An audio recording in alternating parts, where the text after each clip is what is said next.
Good morning to everyone. मेरा नाम रूप सिंह मीना है और आज हम पढ़ेंगे यूनिक्स सेल प्रोग्रामिंग के पार्ट 2, जिसके अंदर अपन जो यूनिक्स के अंदर जो ऑपरेटर्स होते हैं उनके बारे में अपन देखेंगे। यूनिक में कुछ जो महत्वपूर्ण ऑपरेटर्स हैं उनमें पहले नंबर पे है अर्थमेटिक ऑपरेटर्स। अर्थमेटिक ऑपरेटर्स का अपन मतलब जानते हैं, जो हर लैंग्वेज में कॉमन ही है, प्लस माइनस गुणा भाग, जिनका मतलब भी सेम ही है। प्लस मतलब संख्याओं को जोड़ने का काम आता है, माइनस संख्याओं को घटाने का काम आता है। स्टार यानी मल्टीप्लिकेशन, डिवीज़न एंड मॉडुलस और असाइनमेंट। तो इनको लिखने का तरीका भी वही है। यहाँ पे EXPR जो फंक्शन है, एक्सप्रेशन, उसके बाद इनको बैक कोट्स के अंदर लिखा जाता है।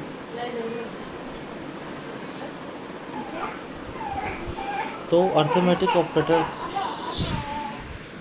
में मोस्टली सबसे ज़्यादा काम आने वाले ऑपरेटर्स हैं, जो कि दो संख्याओं को जोड़ने, घटाने, गुणा, भाग, ये सारे जो मेन ऑपरेशंस हैं इसी के द्वारा किए जाते हैं।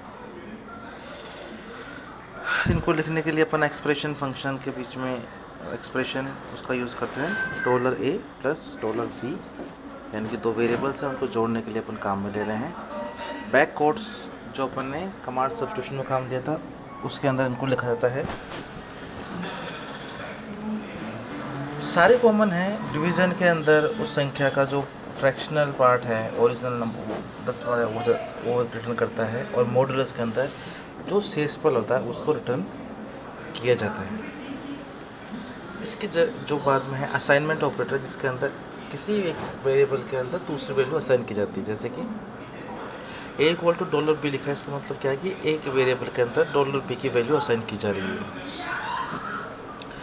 उसके बाद इक्वलिटी, ये दो संख्याओं को कंपेयर करने के लिए काम रहता है कि दोनों एग्जैक्टली सेम है या नहीं है। अगर सेम होगी तो ट्रू रिटर्न करेगा, अदरवाइज फॉल्स। नॉट इक्वल, अगर दो संख्याएं बिल्कुल सेम है तो ये फॉल्स रिटर्न करेगा, और दोनों अलग अलग वैल्यूज है तो ये ट्रू रिटर्न करेगा। तो ये अर्थमेटिक ऑपरेटर्स है जो मैथमेटिक्स कैलकुलेशन करने के लिए काम में लिखा जाता है। इसके बाद है रिलेशनल ऑपरेटर। रिलेशनल ऑपरेटर यानी कि दो संख्याओं के मध्य रिलेशन बताने के लिए काम में लिया जाता है। इसी क्रम में जो पहले नंबर पे है वो -AQ, यानी कि इक्वल ऑपरेटर्स। कोई भी $A = $B, इसका मतलब $A की वैल्यू $B के इक्वल है या नहीं। अगर इक्वल होगी तो ट्रू रिटर्न करेगा, अदरवाइज फॉल्स रिटर्न करेगा। NE नॉट इक्वल, अगर दो वैल्यू एक दूसरे के इक्वल नहीं है तो ट्रू रिटर्न करेगा, यानी दोनों अलग अलग वैल्यू होगी तो ट्रू रिटर्न करेगा, अदरवाइज फॉल्स रिटर्न करेगा। GT मतलब ग्रेटर देन, अगर $A की वैल्यू B से ग्रेटर होगी तो ये ट्रू रिटर्न करेगा, अदरवाइज फॉल्स रिटर्न करेगा। LT मतलब लेस देन, अगर $A की वैल्यू $B से लेस देन होगी, कम होगी, तो ये ट्रू रिटर्न करेगा, अदरवाइज फॉल्स रिटर्न करेगा। GE greater than equal to, इसके अंदर क्या है कि $A की वैल्यू B के बराबर या B से बड़ी होनी चाहिए तो ये ट्रू रिटर्न होगा, अदरवाइज फॉल्स रिटर्न होगा। LE less than equal to, इसका मतलब $A की वैल्यू $B से बराबर या लेस देन होनी चाहिए, तब जाके ये ट्रू रिटर्न करेगा, अदरवाइज ये फॉल्स रिटर्न करेगा। ये रिलेशनल ऑपरेटर्स होता है। इसके बाद है बूलियन ऑपरेटर्स। बूलियन ऑपरेटर में पहला है नेगेशन, लॉजिकल नेगेशन, जो क्या करता है, कोई भी कंडीशन ट्रू है तो उसको फॉल्स कर देगा, फॉल्स है तो ट्रू कर देगा, यानी जस्ट अपोजिट कर देगा। -O यानी कि लॉजिकल और ऑपरेटर, दो कंडीशनों को जब चेक करने के लिए लॉजिकल और ऑपरेटर को काम में लेते हैं, यानी कि दो कंडीशंस अपने को है, दोनों में से अगर एक कंडीशन भी ट्रू है तो ये हमेशा ट्रू रिटर्न करेगा, और दोनों कंडीशन फॉल्स होगी तो उस केस में ये फॉल्स रिटर्न करेगा, नहीं तो हर बार ट्रू रिटर्न करेगा।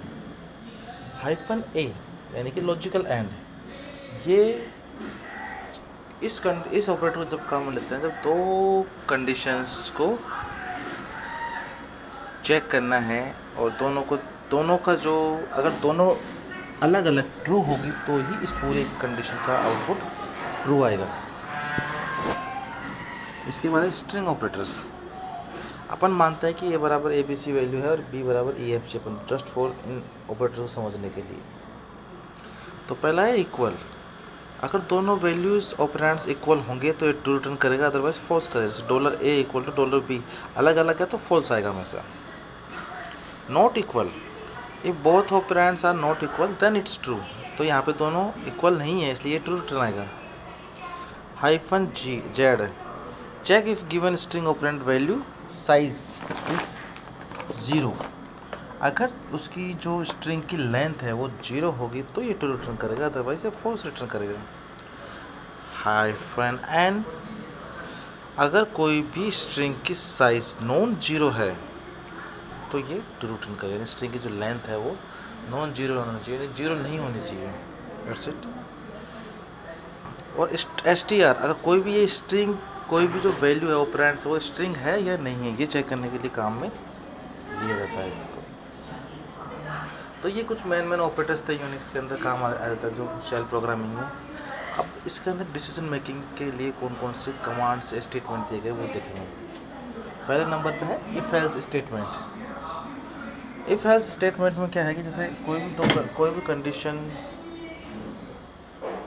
ट्रू है तो क्या एक्शन परफॉर्म होने चाहिए, और फॉल्स है तो क्या एक्शन परफॉर्म होने चाहिए, ये इसके आधार पर डिसाइड होता है। जैसे कि पहला है इफ़ एल्स, अपन जानते हैं दूसरे प्रोग्रामिंग लैंग्वेज में वही काम है, लेकिन थोड़ा सा जो सिंटैक्स है वो अलग है यहाँ पे। If five, if express condition लिखी जाती है, कंडीशन को चेक किया जाता है, अगर ये ट्रू होगी तो इसके लिखा स्टेटमेंट एग्जीक्यूट होगा, नहीं तो नहीं होगा। इफ़ के बाद जो कीवर्ड्स है वो देन है, देन और फिर जो कंडीशन स्टेटमेंट्स एग्जीक्यूट करवाना है वो लिखे जाएंगे, और लास्ट में टर्मिनेट करने के लिए फाइव, इफ़ का जस्ट अपोजिट फाइव।